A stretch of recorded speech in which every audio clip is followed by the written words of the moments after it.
ఇంత ఎండ ఉన్నా గానీ మీరందరూ కూడా కాంగ్రెస్ పార్టీ మీద ప్రేమతోటి వీర్లపల్లి శంకర్ గారి మీద ఉన్నటువంటి అభిమానంతో ఇంకా ఈ సమావేశంలో పాల్పంచుకుంటున్న మీ అందరికీ కృతజ్ఞతలు తెలియజేసుకుంటూ ఇవాళ శంకర్ గారి ఆధ్వర్యంలో రాష్ట్రానికి ముఖ్యమంత్రిగా ఉన్నటువంటి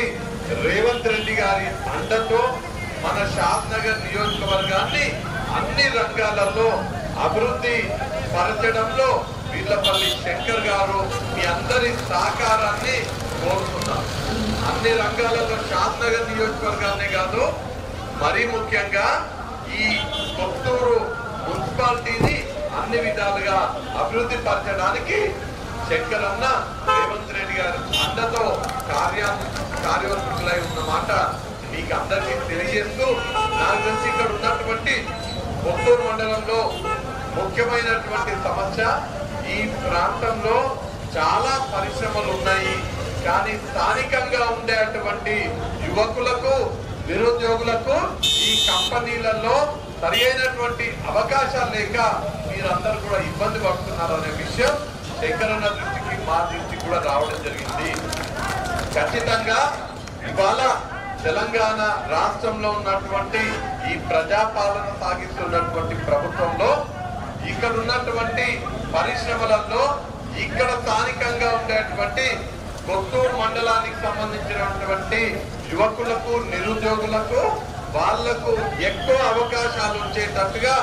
మేము బాధ్యత వహిస్తామని ఇవాళ మీకు ఈ సందర్భంగా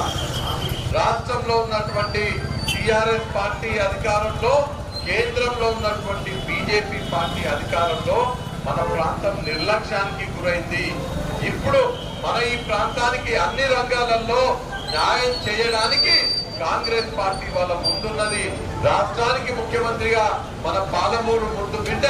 రేవంత్ రెడ్డి గారు ఉన్నారు. మీ శాసన సభ్యుడు వీర్లపల్లి శంకర్ గారు ఏది అడిగినా కాదనకుండా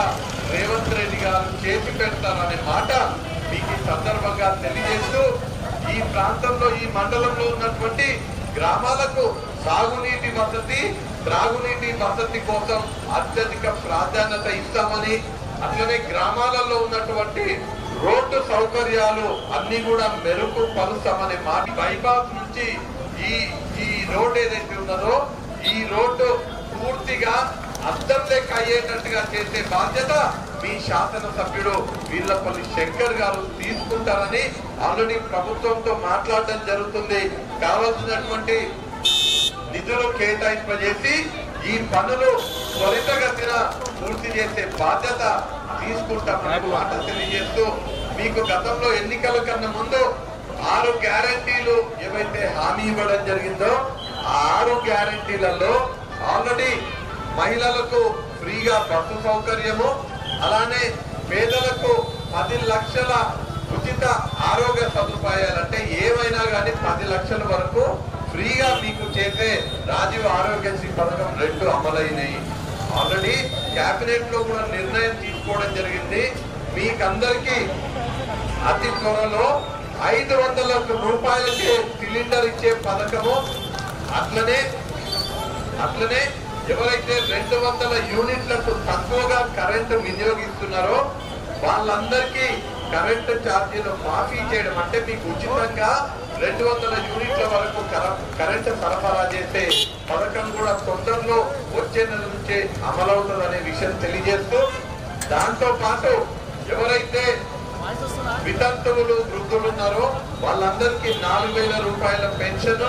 రైతులకి ప్రతి ఎకరానికి ప్రతి సంవత్సరం 15,000 రూపాయల రైతు భరోసా, భూమి లేని రైతు కూలీలు ఉంటే వాళ్లకు సంవత్సరానికి 12,000, అలానే రైతు రుణమాఫీ 2 లక్షల రైతు రుణమాఫీ చేయడంలో కూడా కాంగ్రెస్ పార్టీ చిత్తశుద్ధితో ఉన్నదనే మాట తెలియజేస్తూ, ఇల్లు లేని పేదవాళ్ళందరికీ కూడా 5 లక్షల రూపాయలతో ఇందిరమ్మ ఇల్లు కట్టుకునే సౌకర్యం, దళితులు గిరిజనులు అయితే 5 లక్షలకి ఇంకొక 1 లక్ష అదనంగా ఇచ్చి 6 లక్షల రూపాయలతో ఇల్లు కట్టుకునే వెసులుబాటు కూడా మీకు అందరూ కూడా కల్పిస్తామని, మీకున్నటువంటి సమస్యలన్నీ కూడా తన సమస్యలుగా భావించి తీర్చే శాసన సభ్యుడు మీ ముందు వీర్లపల్లి శంకర్ గారు ఉన్నారు. వారికి అండగా ఉండడానికి రాష్ట్ర ముఖ్యమంత్రి రేవంత్ రెడ్డి గారు ఉన్నారు. ఎట్లయితే మొన్న జరిగిన శాసనసభ ఎన్నికల్లో మీరు చేయి గుర్తు కోటేసి శంకరన్నను ఎమ్మెల్యేగా గెలిపించారో అదే విధంగా రానున్న ఎంపీ ఎలక్షన్ లో కూడా ఇందాక సుదర్శన్ అన్న చెప్పినట్టుగా ఎంపీ ఎలక్షన్ లో కూడా మీరు కొత్తూరు మున్సిపాలిటీ నుంచి కొత్తూరు మండలం నుంచి కాంగ్రెస్ పార్టీకి మద్దతు ఇచ్చి చేయి గుర్తు కోట్లేసి ఇక్కడ నుంచి మహబూబ్ నగర్ నుంచి కాంగ్రెస్ ఎంపీ అభ్యర్థి గెలిచేటట్టుగా మీరందరూ కూడా మాకు సహకరించాలని మిమ్మల్ని పేరు పేరున కోరుతూ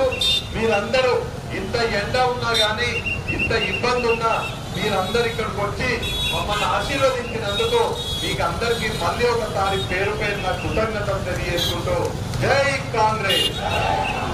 జై కాంగ్రెస్, చేతి గుర్తుకే